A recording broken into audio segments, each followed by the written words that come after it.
First of all thank you నాకు ఇలాంటి opportunity ఇలా మాట్లాడడానికి ఇంతమంది మధ్యలో పిలిచి నేను మాట్లాడడానికి ఆపర్చునిటీ ఇచ్చిన ఈ అన్నకి first of all very thank you. నా లైఫ్ నా స్టోరీ చెప్తుంటే మీ అందరికి ఒక సినిమా స్టోరీ లాగా అనిపిస్తుంది. అలా ఉంటుంది నాకు మొత్తం.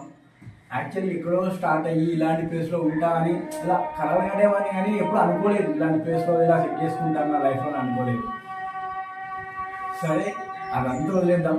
ఫస్ట్ ఆఫ్ ఆల్ నేను చెప్పేది ఏంటంటే యూత్కి, మీ అందరికీ లైఫ్లో మనం గెలవాలి, మనం అనుకున్న ప్లేస్లో ఉండాలి అంటే మన మైండ్లో ఉండాల్సింది ఒకటి, మన ఏం అది ఒక్కటి మనం కళ్ళ ముందే కనబడుతుండాలి. ఇప్పుడు ఎలా అంటే సైడ్ ట్రాక్లో మనం వెళ్ళకూడదు, మెయిన్ సైడ్ ట్రాక్లో అసలు వెళ్ళకూడదు. ఒకటే థింగ్, మన ఏం మనం ముందు ఉండాలి. మనం గ్రౌండ్లో పరిగెడుతున్నా సరే, క్లాస్లో కూర్చొని చదువుతున్నా సరే, ఎక్కడున్నా సరే, ఎలాంటి ప్లేస్లో ఉన్నా సరే మన మైండ్లో మన ఏం గుర్తు ఉండాలి, ఇప్పటికీ అదే ఉండాలి. అండ్ ఇంకోటి అందరూ అనుకుంటున్నారు